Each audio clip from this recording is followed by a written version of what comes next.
Hello, Gaston County. Welcome to episode number 126 of Gaston's Great, a podcast highlighting some of the great things happening in and around Gaston County. I'm your host, Stephen Long. We are coming to you once again from we're going to call it the intergalactic headquarters of GSM Services this week. Is that good news? Okay. We simply believe in discussing more of the reasons why Gaston's great. We are highlighting another great organization this week as we kick off season 6 of the podcast. You heard that correct. Shockingly, we've made it to season 6, or whatever that means. We are highlighting the Gaston School of the Arts. We have Josh Adkins with us today, who is the executive director of the organization. Josh, it's great to have you on, and welcome to the podcast. Thanks for having me. Absolutely. So it's great. And as usual, we're going to get right to it. And kind of the first question we always like to ask is, before we get into the talking about the School of the Arts, just tell us a little bit about yourself, anything you'd like to share.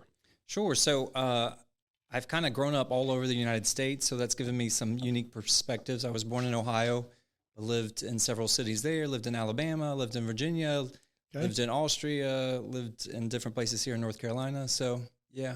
How long have you been here in Gastonia? So we've been here in Gastonia since 2002. Okay. 2002, yeah. Is this your longest stop? Yes, it is. Okay. Yeah, we typically lived in a different place every 5 years growing up. So, yeah. So you couldn't get here quick enough. Is that? Yeah, that's right. That's right. So just another connection here real quick. I was fortunate enough to be, I say coach, back when we were doing youth sports through our church, First Methodist, but I'm not sure there's a lot of coaching going on. It was just, we had a lot of fun, and one of Josh's sons I was able to coach along with our daughter. So, man, it was a blast, right? And but, man, time goes by. Now they're getting ready to graduate.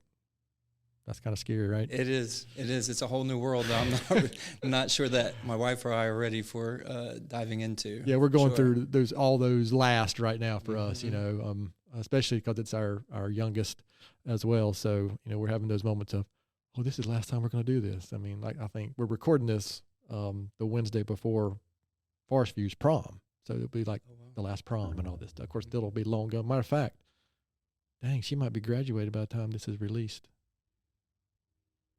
Got any sad music we can play there? Right. Sure. So, again, I appreciate you sharing a little bit of that, Josh. But, again, the point today is let's talk about the Gaston School of the Arts and just maybe start with how did you get there? How did you get involved? And then we'll get into, obviously, what is the organization and kind of talk about some of the things you guys are doing. Yeah, so back in 2015, I got a call that the leadership at Gaston School of the Arts was having some challenges, and they wanted to talk to me about possibly coming in as executive director. So we sat down and talked because the school had actually announced that it was going to close the month before through the Gaston Gazette. Okay. And so they needed some leadership, and, I was like, well, here's some ideas of things that I would do, whether you go with me or not, let's keep this great institution in the community. So, I mean, it had been around for quite a while. So I've been with the organization since August of 2015, and we're celebrating the organization's 40th birthday this year. Okay, wow. So this year we've been around for 40 years. The Playhouse got started in 2000. So for our 40th anniversary, we did Annie Jr. back in March, which was the very first show that the Playhouse ever did. So that was a little nostalgia. Okay, that's cool. So that was really good. So it's been great to see the school survive through COVID, because that... I'm sure for an organization like that was kind of a weird time. Or how would you describe that? Yeah, so we went from having like 200 students taking weekly lessons down to 4.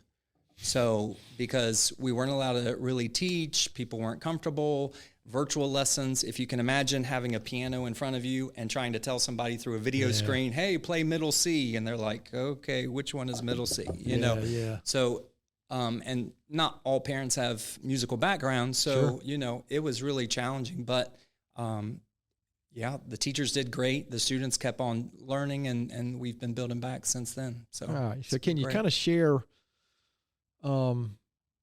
what's the specific mission, or maybe I like that, kind of like that question, the day in the life, the week in the life, a month in the life of the organization, and what is it that you're trying to just accomplish, on a day-to-day basis here locally? Yeah, so our mission is to bring affordable music, art, drama, arts education to the residents of Gaston County and throughout the area. So we accomplish that several different ways. One is through one-on-one lessons that we offer through our music teachers. Most of our teachers have either years of experience or they have university degrees, postgraduate degrees in their art form, whatever that may be. We also offer group lessons to preschoolers, homeschool groups, different age-specific groups for art. We even have adult art classes.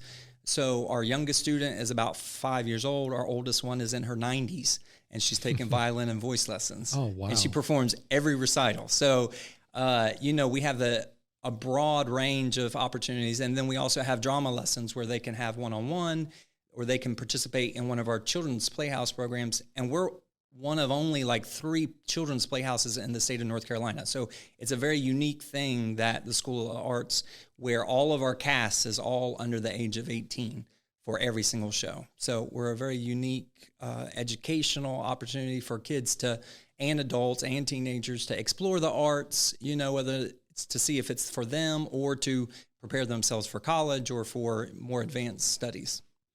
All right. So you mentioned, I think, a number before COVID. What's a typical number of students you have or kids that you are involved with on a week-to-week basis? Yeah, so we have around 175 right now, but we're building off of that.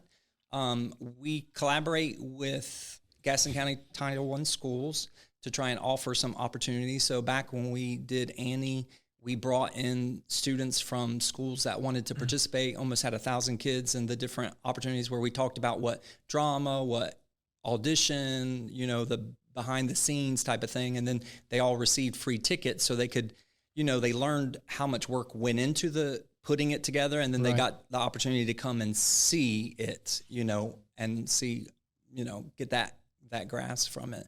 So we collaborate with them as well, and with the Boys and Girls Clubs of Gaston County and the Dream Center. So we try and reach out. So there's lots of different groups that are able to, that may not have access to the arts, to be able to explore. Then we have a scholarship program through, we have a endowment and then we have outside funds that help subsidize that. So if there's students that may not be able to afford lessons, then we can step in and offer them partial, full, different, based on the needs of the individual family. Okay, very good. So you mentioned a lot of different initiatives there. And you also just pointed out 2 previous episodes of Gaston's Great Podcast with the Dream Center and the Boys and Girls Club. So well done. I appreciate that. Glad to. So where is, for those of our listeners who might not know, where is the school located? Yeah, so it started on South New Hope Road years and years ago in an old Presbyterian church. It's moved several different places. When I got involved, it's on Union Road and Garrison right there in what used to be a Presbyterian church. Used to be Armstrong Presbyterian Church. Yeah. My dad actually grew up in that church. Oh, okay. Yeah, sure did. Okay. So the old sanctuary got revamped into a playhouse, and then they added some art space. So we have a pottery room in addition to the fellowship hall. That's kind of been divided into some more art studios, and then music studios are in the old educational. They're kind of in the back, down in the parking lot, right? Mm-hmm. Yeah. And then people who don't know, matter of fact, there was an Armstrong school that is where, I guess, the Arby's is now. That was right beside the church. My dad attended elementary school there a few years ago, before even I was born. Naomi. Most of the time we're talking about things, and Naomi's like, "Well, I wasn't even born yet." I don't know. I'm not sure about that. Yeah, I'm not. Yeah, for me too. But so yeah, there's a little even for me a little nostalgia there, and and I go by there every day, back and forth to work too. So I knew where it was for lots of different reasons, and some of my community involvement as well. But I do see it on a daily basis. So you've shared a lot of initiatives, things that you guys are doing. You mentioned Annie. So what's in a typical year? Are you doing multiple shows like that, or is it just like once a year you're doing something big like that? Or so we typically do several different shows during the year. So this summer we're doing Madagascar Junior, so that's going to be a lot of fun. We're planning our fall show, and that'll be announced here probably by the time this airs. So we typically do a fall show, spring show, and a summer show. And then the music students, they do their recitals in December and in in May. And then there's a drama class, and they filter their things. So it's a hopping place. We have things happening all the time. The art So students are the shows something that anybody can buy tickets, or is it typically just the parents and family, or? No, it's for the whole community. Okay. So yeah, they can go to our social media pages or to our website and purchase. We sell them typically through Eventbrite, so you can do a search there, and they're open to the public. Yeah, so we'll make sure before we finish, make sure our listeners know how to find the website and any information, and if they want to learn more. Excuse me. So just while I'm thinking about it, you mentioned hopefully maybe this will be released before then, but it might not. When is the summer show typically? Yeah, Madagascar is going to be the last weekend in July. Okay, yeah. So this will be released before then, so Yeah. our listeners will be able to hear about that. So, so if I did some quick math, you're going on 9 years with the organization. Is that's Yep. right? So, looking back, these interactions with these students and kids, can you think of we like sharing, if possible, like anecdotal stories or things that you've seen, without sharing any specific names maybe, but a kid or a family or something that just struck you as like, wow, this is the reason that School of the Arts is here. Is there something that kind of comes to mind maybe? Yeah, well, recently in Annie, and there's another student that was really heavily involved in our playhouse. They were a very intrinsic type of person, and when you would talk to that teenager, there would be no eye contact. Gotcha. They would just be very withdrawn. But then when they get on the stage, they're just electric and like taking up the whole stage. Found their element, huh? Yes, yeah. So it's really exciting to see people and students, get involved and just develop this new art form that they didn't even know they had a passion for until they got into it.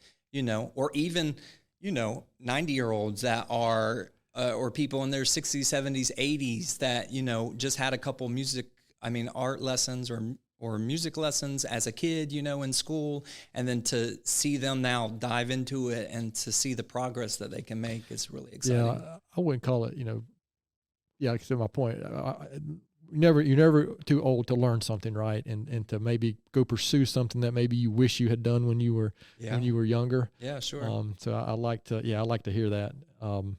Or even students that, have been with a school since before my time that have just continued, for years and years and years, taking piano lessons or whatever that instrument would be, and to see their progress, even on a semesterly basis is really exciting to see them. And then some of them even go on to college, to do music. Sure. So, to know that we had a little part in that. One of our former board members, he was a student at the school, went on to School of the Arts, and then served on our board. So, to see that circular pattern happen is great, Yeah, absolutely. So again, your time there, maybe it doesn't have it could be even before your time there. Is there something that comes to mind maybe that you're most proud of seeing accomplished or happen with the School of the Arts? I'm really excited with how we're able to offer programming to kids that really aren't getting any type of arts education in their school systems.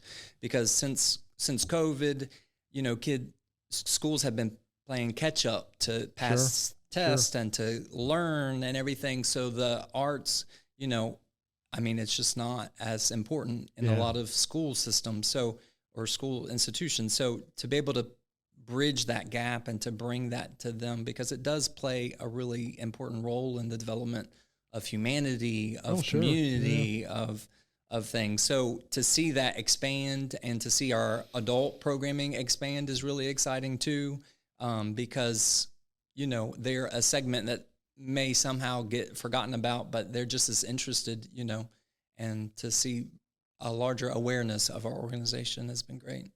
So, looking ahead, I know that classic question is 5 to 10 years. It seems like in the world we live in now, that might be too long. I know, like in our business, it's just, you can't plan 10 years ahead with technology and everything that's going on. 5 years maybe even be too long. But, is there any big plans or any initiatives or anything you can share, or just kind of general outlook on kind of the future of the organization? Yeah, so we hope to continue to grow and to continue to bring new teachers that bring different perspectives to our staff so that we can help different kids. So even within our piano faculty, we have I think 8 or 9 different teachers. Each one has a specific skill set, a specific style. Okay. So it helps kids and any student age, to be able to do better or to explore a different aspect of playing the piano, whether that's composition, whether that's jazz, whether that's classical music, whether that's rock and roll, so being able to grow and continue to expand our programming and continue to bring awareness so that more people know that, hey, there's a scholarship fund so that I can't afford it, but I can pay some, and we can help fill the gap so that student that is interested, is passionate, is able to follow that venue, that artistic, that may end up turning into a career for them. Where is your typically getting, where are the faculty and teachers coming from? Are they here local, part-time? Are they teachers elsewhere? I mean, just kind of. Yeah, most all of them are part-time. Some of them teach. All of our teachers can teach as much or as little as they, have time for. We have one teacher who's on faculty at Cleveland County Community College. Okay. Yep. She's in head of the music program that they're developing there. A lot of our newer faculty have moved into the area because Gaston County is growing really well. So, sure. We're seeing that in our teacher population too, just new people coming into the area, finding out about our institution and wanting to teach some. Okay. Yeah. I was just curious because you just that's the kind of thing that somebody like me I wouldn't think about that, right? It just well, school age just happens, without really knowing what's going on there. So, Josh, kind of before we move on, is there any questions I haven't asked that I should have asked? Like I said, before we finish, we'll make sure our listeners know how to find out more information about the school, and we'll make sure we'll ask, what's the current? Do you have a current big need, or what's the what is it that you're looking for? On a week-to-week basis going forward. But anything I haven't asked that I should have? Something that people may not be aware of is that we are a nonprofit, and as a nonprofit, our tuition and the fees that we, in order to accomplish our mission, our rates have to be pretty cheap. So that means in order to cover operational costs, we have to have outside funding that comes through donations or through grants and such. So we have a specialized campaign called the Friends and Family Campaign where people can just go online, they can just make a donation. We participate in things like the community run and different avenues where people... Which is 3 days from when we're recording? Yes, yeah. And, people that want to help support or scholarship students, we have individuals from the community that just say, hey, I want to help out. So we have ways that they can do that and help support the mission of our school. Okay. Yeah, maybe that's the kind of thing links we can put into the show notes and make sure that gets, so again, our listeners can see that. So, again, I appreciate you sharing all that. Again, like I said, we'll swing back around to close out with the School of the Arts discussion. However, as usual, and we've shared some of these questions with you, we make our guests endure these Gaston County related questions. Right. And you've been here long enough. Yeah. To be able to answer some of these questions. This is really what your family, the staff, the board of the school, this is what they really want to know. That's right. The important stuff. That's right. This is the important stuff. Exactly. Josh has got it going on. He knows the game here at Gaston's great. So first question, Josh, what is your favorite Tony's ice cream flavor? It would have to be pineapple if they have that. Pineapple. Yeah. Did you say if they have that? Yes. So that's code for you've never been to have Tony's ice cream. No, I definitely have been there. Oh, okay. But it's something that is not a regular type of thing. Give me something, wah or something. You know what? I do not have any idea. That's not correct grammar, is it? I need a teacher to help me with that. I have no idea if I'm not the one Tony's has pineapple.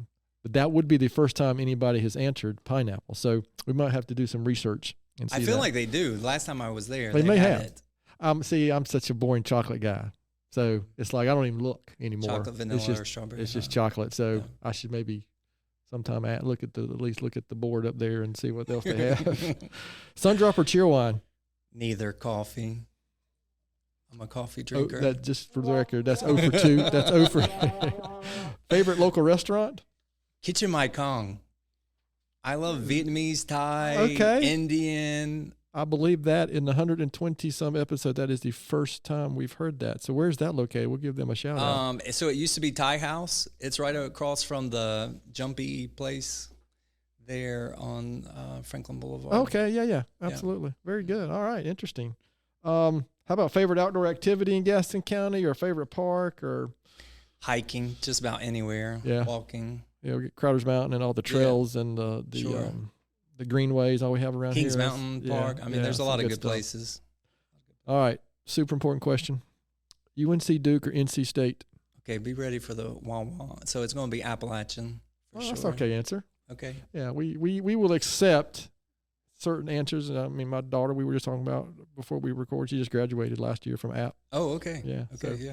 But our youngest is going to NC State next year, so that was the actually correct answer. And I think Josh probably knew that was the correct answer back. We were probably called the Wolfpack back in the day. Right. At First Methodist, every time I think it was. Every time I coached, if that was an option. That was the only. Yeah, that was it. So, Josh, what is something very few people know about you? So, not a lot of people know that I lived in Austria, lived in Graz. Okay. So, studied there, and that's where I met my wife. Oh, wow. So, she's Romanian. And so I met her on a mission trip on Halloween, although they don't celebrate it. I proposed Christmas, and we got married the next summer. So I could go a lot of places with a Romanian on Halloween, but I won't. Right. Well, and the crazy thing is they don't even know who Dracula is. Oh, I mean, they funny. do nowadays, but when back in that day, it was 1999. Yeah. So, a while ago, but it was not a big I got you. Oh, that's thing. funny. I mean, my wife would tell you I'm kind of a horror movie guy too, which I think that's what I share when I either that or Stephen King books. I can't remember what I shared about something few people know about me, but that's great. Yeah. Very few people we could be able to tell that story about Austria and meeting your wife over there. So that's terrific. How about a book you would recommend to our listeners, or a blog or article or another podcast, or just something that might be, beneficial to our listeners that you could share? Yeah, so something that I've really gotten kind of addicted to the last couple months that I found accidentally on YouTube, but he also has a podcast, is David Ramsey's Entree Leadership. Oh yeah, that's he's got some lot of good. That is one that's in my queue every week. Yeah. So it's a great place for nonprofits and. Oh, absolutely. I like listening to those because maybe I can hear from somebody else's mistake before I make it. Exactly. As a business owner or as a leader. Yeah. So, no, that's really good. So, Josh, I appreciate you indulging us on those Gaston County questions. So, a few more questions and we'll be able to wrap this episode up. But, just kind of remembering that we're focused on Gaston County. Why is Gaston County such a great place? So, I like this question. Besides the Gaston School of the Arts, why would you say Gaston County is such a great place? I really love that it's so close to Charlotte, but far enough away. Mm-hmm. So there's a lot of great things that Charlotte has to offer, but it's a little bit calmer. I have to live there. Yes, that's right.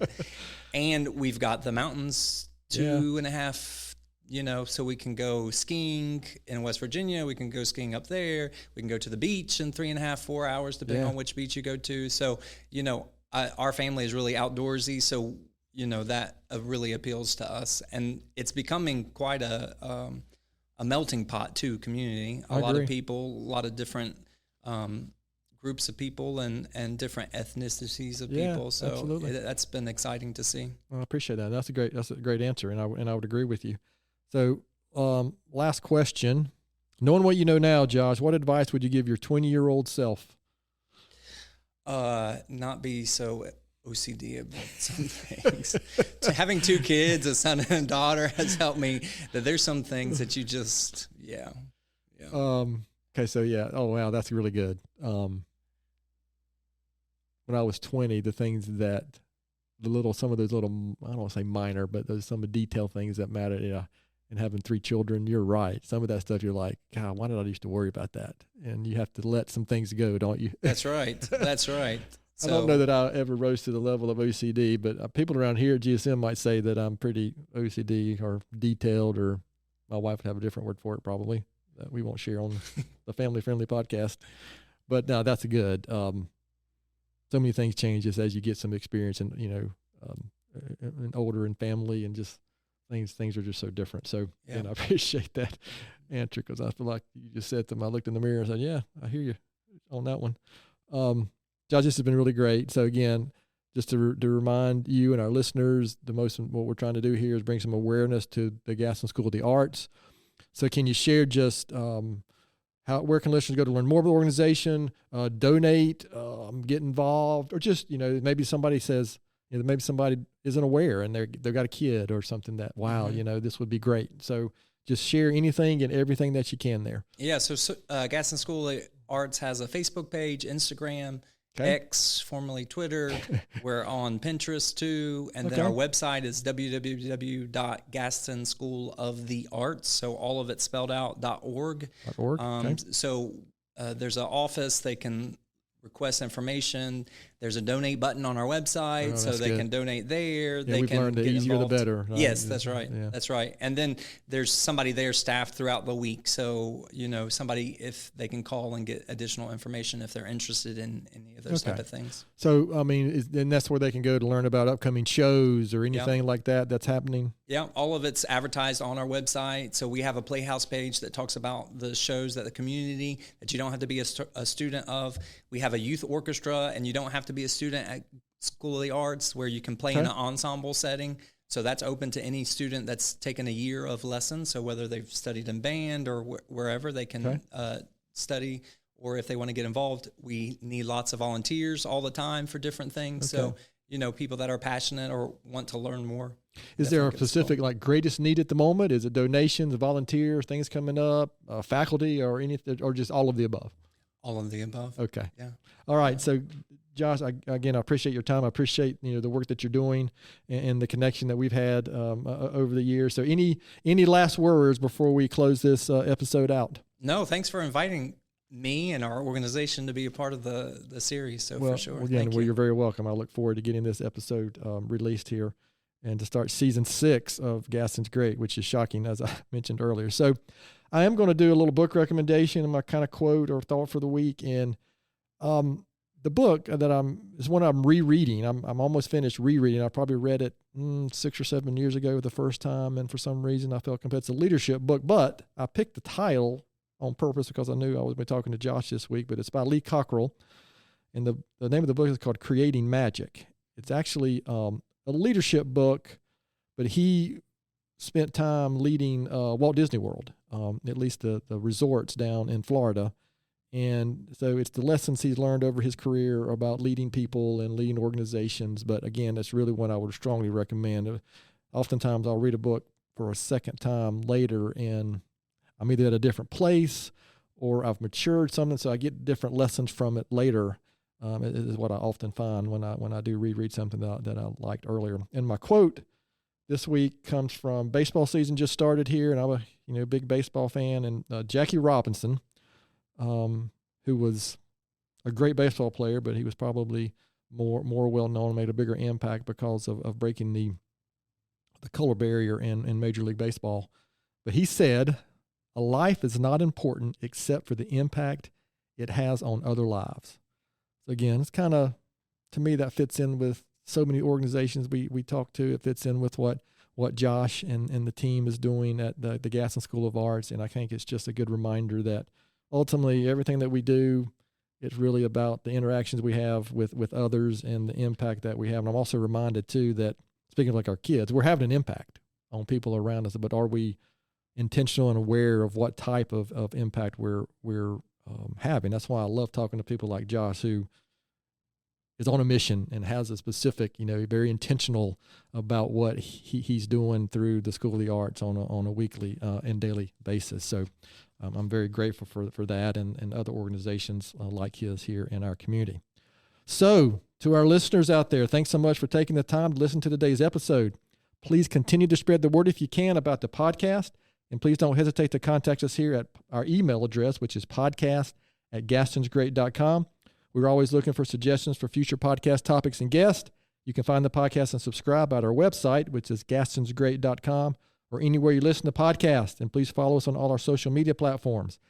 And please give us a good 5-star rating. As Naomi reminds me, that helps get the podcast noticed. Thanks again to Josh for being our guest today. Gaston's Great is produced and brought to you by Naomi Hunt and Amy Anderson from GSM Services. I'm your host, Stephen Long. Thanks again for hanging out with us, and please keep coming back to hear more reasons why Gaston's great.